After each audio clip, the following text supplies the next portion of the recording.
Daniel de Prezzo, bonjour.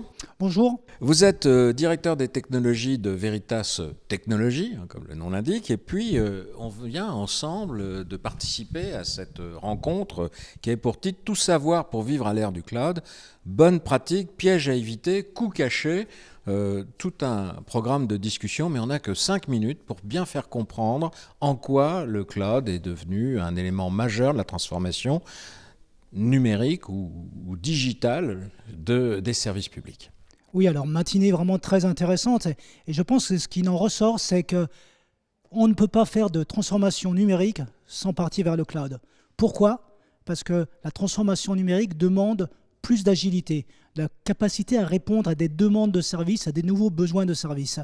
J'ai l'habitude de parler de plus en plus de citoyens consommateurs. Le citoyen se comporte comme un consommateur. Il veut tout de suite, rapidement, le meilleur service possible. Et l'État qui s'est lancé dans cette transformation a besoin d'adopter des technologies cloud. À vous écouter, pas de salut sans le cloud pour la transformation du secteur public. Non, car le data center traditionnel, tel qu'on le concevait autrefois, ne peut pas apporter ce niveau d'agilité, de faire face à des pointes de demande de traitement d'informations selon la saisonnalité, selon les événements, que ce soit des crises sanitaires ou autres. Donc c'est ce facteur agilité, réactivité, disponibilité, vous mettez d'abord en avant qu'on parle de crise ou même de gestion courante.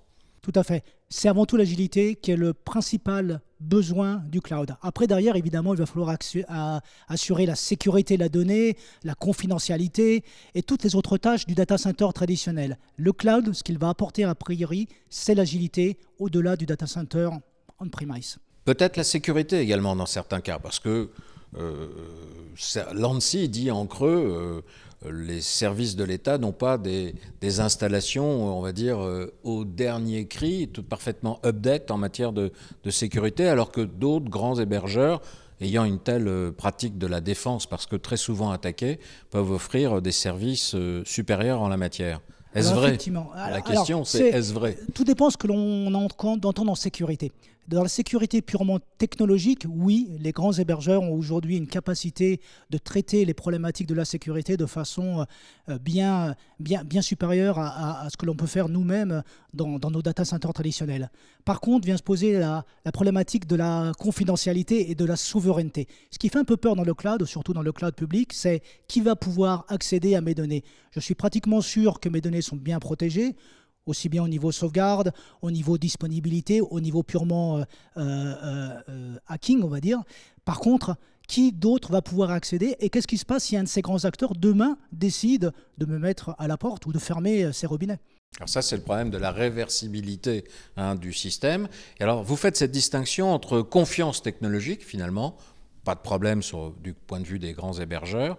Et il y a la confiance, alors qu'on peut appeler soit souveraineté, soit réversibilité. Et il y a l'usage qu'on peut faire de mes données, finalement, à l'issue de mon plein gré, comme on dit.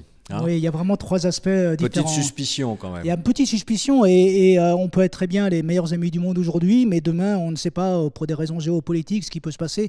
Et le constat est fait que quand même, les plus grands acteurs se trouvent de l'autre côté de l'Atlantique aujourd'hui. Mais heureusement, on a des acteurs en France aujourd'hui qui lancent des initiatives très pertinentes. On va parler du cloud interministériel, aujourd'hui porté par le ministère de l'Agriculture, qui est vraiment une réponse de haute valeur à cette problématique de souveraineté.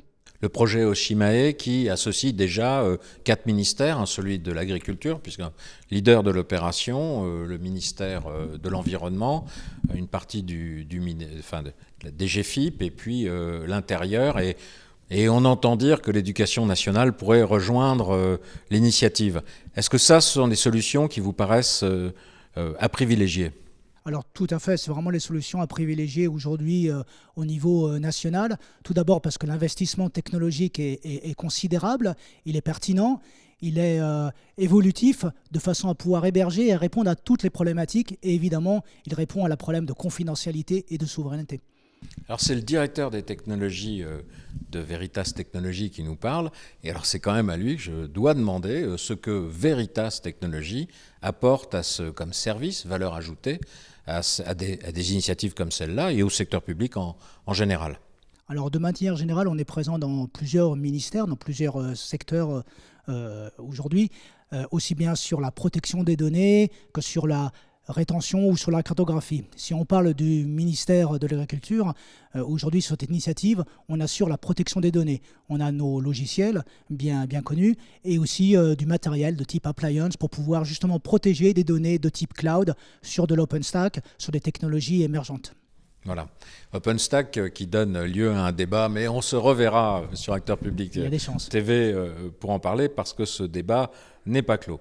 Donc vous dites, comme la plupart des participants à cette réunion d'aujourd'hui sur le cloud et ses avantages, réunion organisée à l'initiative de Veritas Technologies, vous dites que le cloud est un point stratégique d'une transformation numérique réussie. C'est tout à fait ça. Voilà. Merci beaucoup Daniel Deprezzo. Merci à vous. À bientôt sur Acteur Public TV.